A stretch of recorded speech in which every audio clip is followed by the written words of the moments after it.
We often look at others and think, if I had what they have, I'd finally be happy. We chase success, power, beauty, and recognition, only to find that once we reach one peak, another appears in the distance. Desire is endless. It never stops whispering, "You need more." But what if the happiness we seek isn't on the next mountain, but within the one we're already climbing?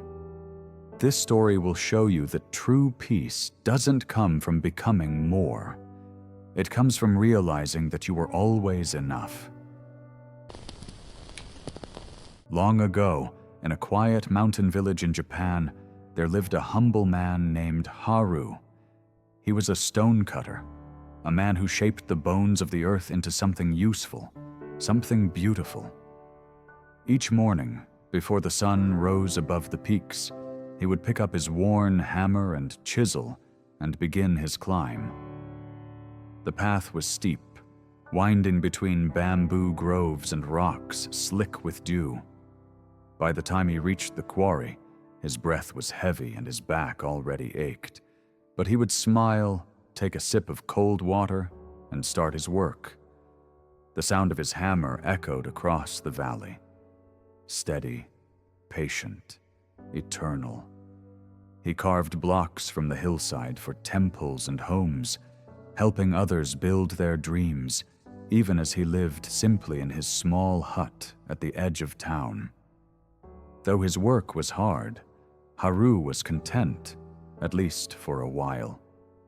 He enjoyed the feel of wind on his face, the smell of earth after rain, the taste of rice after a long day's labor.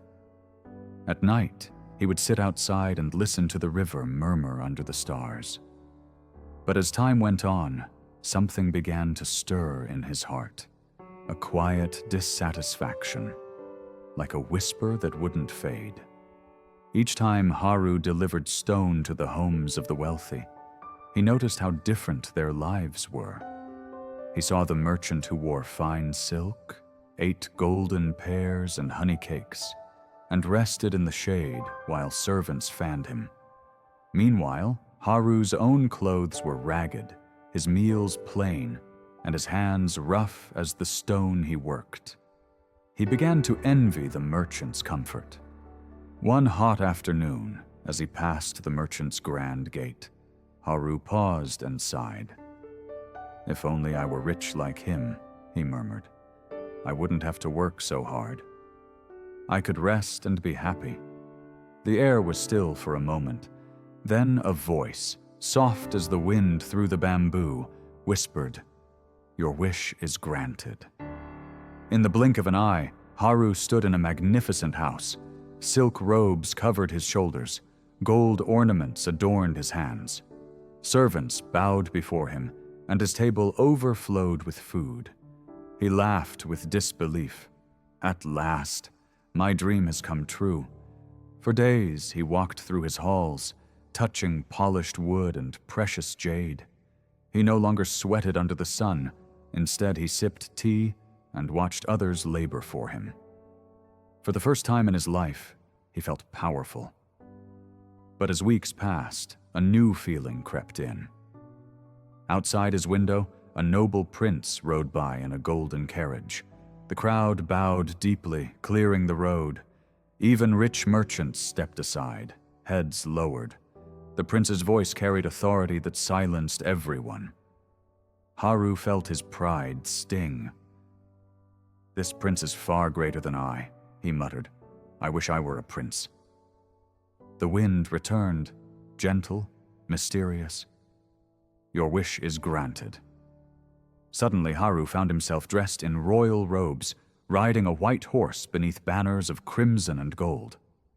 Guards rode beside him, trumpets sounded his arrival, and people knelt wherever he went. He gave orders, and they were obeyed without question. For the first time, he felt untouchable. But one summer afternoon, as he led a parade through the city, the sun blazed so fiercely that even his jeweled crown grew hot. His soldiers struggled in the heat, and Haru's throat burned with thirst. He looked up at the sky, shielding his eyes from the light. "The sun is stronger than I," he thought bitterly. "I wish I were the sun." And once again, the voice whispered, "Your wish is granted." Now Haru blazed high in the heavens. He shone over mountains and oceans, pouring his fire upon the world. He scorched fields, dried rivers, and watched people hide from his power. He roared with triumph. "Now I am the most powerful of all." But as time passed, dark clouds gathered before him. They drifted across the sky, thick and heavy, covering his light no matter how brightly he shone. He tried to pierce them with his rays, but the clouds swallowed his fire whole. "The clouds are stronger than I," he grumbled. "I wish I were a cloud." The voice answered once more, "Your wish is granted." Haru became a vast, dark cloud, drifting across the sky with the wind. He poured rain upon the earth, flooded fields and filled rivers until villages trembled below. Lightning flashed through his mist, and he felt powerful again, free, wild, unstoppable. But then, one day, he noticed a tall mountain rising through his fog. No matter how heavily he rained, the mountain stood unmoved, proud and calm. His storms could not shake it. The rivers he created flowed down its sides, but its roots held steady in the earth. "The mountain is greater than I," Haru said, his voice echoing in thunder. "I wish I were the mountain." "Your wish is granted." In an instant, he became the mountain itself, majestic, solid, and eternal. He felt the deep pulse of the earth within him. The clouds passed beneath his peaks. The wind howled and the rain fell, but he remained unmoved. He thought, "Now I am truly powerful. Nothing can harm me." Days turned to months. The seasons came and went. Haru felt proud of his strength, yet a strange loneliness grew inside him. He could no longer move, no longer feel, no longer dream. He was great, but silent, powerful, but lifeless. Then, one morning, he felt something small and sharp strike his rocky side. Once, twice, again. A rhythmic tapping echoed through his vastness. He looked down and saw a man, a humble stonecutter, small and patient, with a hammer and chisel in his hands. The man worked steadily, carving pieces of rock from Haru's body. At first, Haru was amused, but as the tapping continued, he began to feel pain. Every strike left a mark. The man, though tiny, had the power to change the mountain itself. Haru was stunned. "That man is stronger than I," he whispered. "He can shape even me." "I wish I were that stonecutter." And before he could think another thought, the voice returned one final time. "Your wish is granted." When Haru opened his eyes, he found himself standing once more at the foot of the mountain. The sun was warm upon his face. In his calloused hands were his hammer and chisel. His clothes were simple, his hut still small, and yet his heart felt light. He looked around, recognizing everything he had once despised: the rocky path, the dusty road, the sound of distant bells. But now, all of it seemed sacred. He smiled and began to laugh softly. "All this time," he said, "I was searching for what I already had, the strength to shape even the mountain." From that day on, Haru worked as he always had, but something in him had changed. He no longer envied others. He no longer wished for more. His hammer still struck the stone, but each blow echoed with gratitude.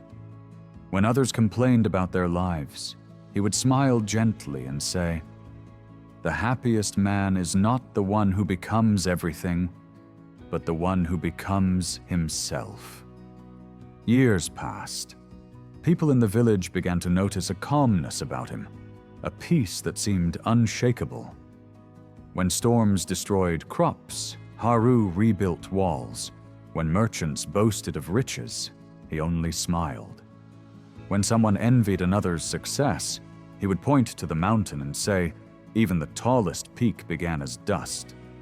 He became known not just as the Stonecutter, but as the wise man who had once envied the world and found the world within himself. Desire is endless. When you reach one mountain, another appears behind it. When you get what you want, the heart quietly whispers, "Just a little more." But peace doesn't come from changing your position in the world. It comes from changing your perception of it, from seeing that what you already have is enough for this moment. Like Haru, we all look up at someone else's mountain, forgetting the strength in our own hands. We think happiness lives in what's higher, but in truth, it lives in what's deeper. The merchant, the prince, the sun, the cloud, the mountain, none of them gave Haru peace. Because peace was never something to become, it was something to remember. You don't need to be greater than others. You don't need to shine brighter or rise higher. You only need to return to the place where your heart is still and see the quiet power already within you. When you stop chasing what's greater, you finally discover what's enough. If this story touched your heart, share it with someone who keeps comparing their life to others. Remind them that peace begins when the race ends. I'll be back soon with another story to guide your heart back to simplicity and gratitude. Till then, stay grounded, stay grateful, and remember, happiness doesn't come from becoming more, but from realizing you already have enough.